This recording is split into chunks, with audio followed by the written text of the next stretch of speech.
sunat itu laki-laki. Lah kok ajaran Anda tiba-tiba sunat perempuan, dan Anda tahu sunat perempuan itu ajaran apa nih? Saya tunjukin. Apologet Kristen kiamat, sikat habis seorang muslim terkait sunat perempuan. Dalam Taurat dikatakan di dalam Kejadian 17 sunat itu laki-laki. Begitu juga di dalam Yosua 5 ayat 3-4. Sunat itu laki-laki. Lah kok ajaran Anda tiba-tiba sunat perempuan, dan Anda tahu sunat perempuan itu ajaran apa nih? Saya tunjukin. Kamu tahu nggak cara orang sunat perempuan? Kamu malah ngajarin saya bilang sunat perempuan. Kamu mau saya tunjukkan, itu pengangkatan klitoris. Kamu ngerti nggak? Kan nggak ngerti apa-apa. Buktinya nggak ada. Data, tapi buktinya nggak ada orang dampak kesehatan. Orang baik-baik saja. Iya.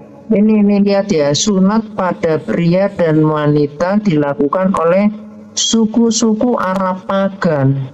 Sunat pria dilakukan oleh suku-suku Yahudi karena alasan agama. Jadi Muhammad laki-laki pakai kaidah pagan Quraisy. Nah, kalau bukti kecacatan kesehatan ini.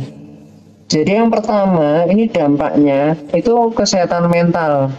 Jadi perempuan itu akan mengalami depresi karena dia akan bermasalah pada orgasmenya, lalu dia bisa menimbulkan trauma dan seterusnya.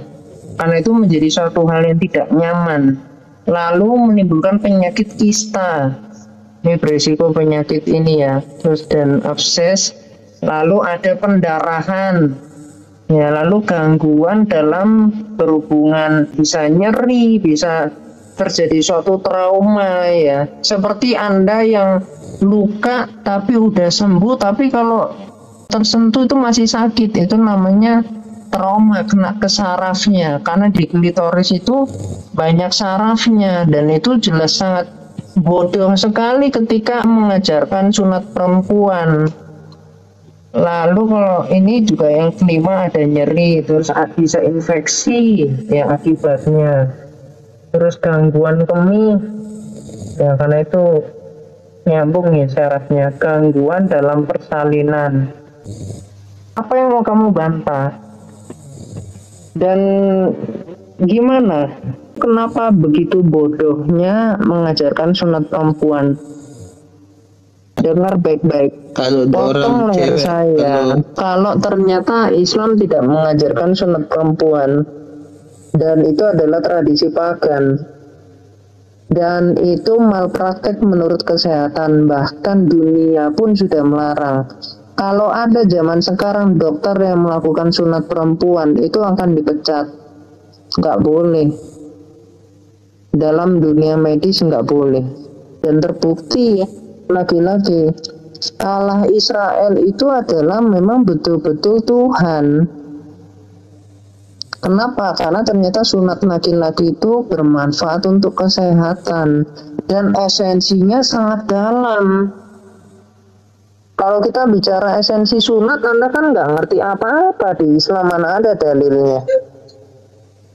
Nah, tapi jangan sampai ke esensi dulu. Kita bicara tentang sunatnya aja, sunat perempuan ini kok begitu bodoh sekali ya. Gimana tuh? Aneh ya. Tunggu aja hukuman Allah. Tidak bisa dibantah atau dipungkiri. Doktrin ajaran Kristen dengan saudara kita Islam atau Muslim ada perbedaan terkait dengan sunat. Sebagaimana yang telah dijelaskan oleh saudara kita kiamat, bahwa di Kristen itu yang disunat adalah pria atau laki-laki. Sedangkan bagi saudara kita Islam atau Muslim, seperti yang dijelaskan oleh kiamat, dari data-data yang telah ditunjukkan kepada seorang saudara kita muslim yang sedang berdiskusi atau berdebat dengannya, bahwa saudara kita muslim ada sunat laki-laki dan ada juga sunat perempuan. Memang apa yang disampaikan oleh saudara kita Ki Ahmad itu persis tepat sesuai dengan apa yang dijelaskan di Alkitab. Kejadian 17 ayat yang ke-10 sampai 11 berkata demikian. Inilah perjanjianku yang harus kamu pegang, perjanjian antara aku dan kamu serta keturunanmu, yaitu setiap laki-laki di antara kamu harus disunat.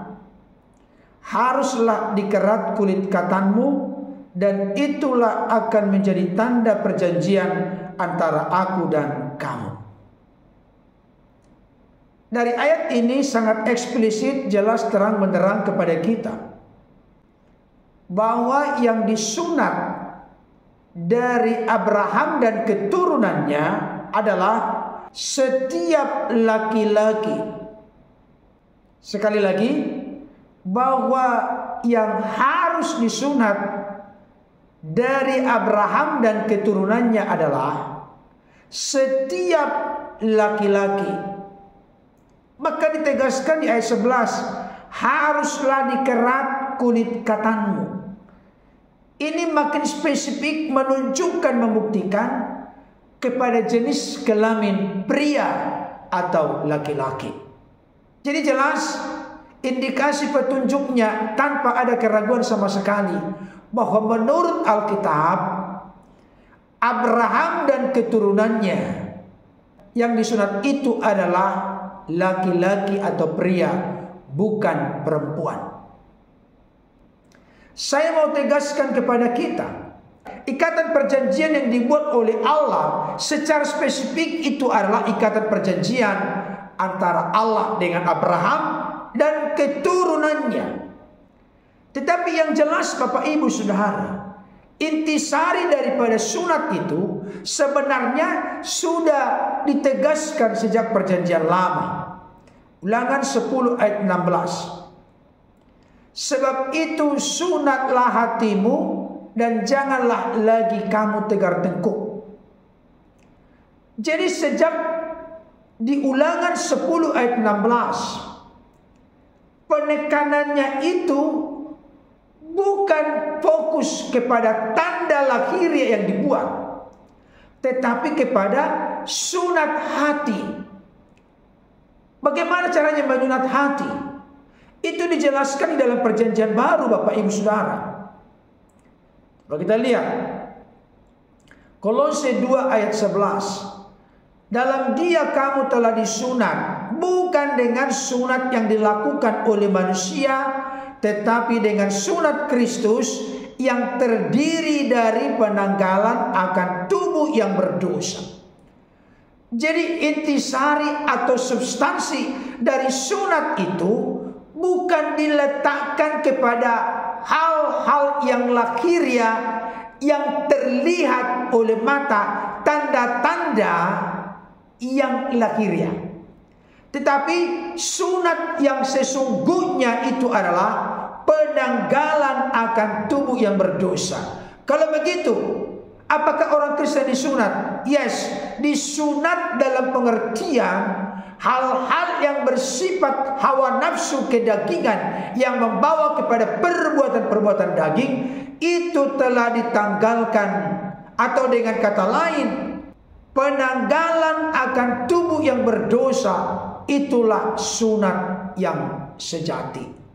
Itulah sunat dalam arti yang paling mendalam.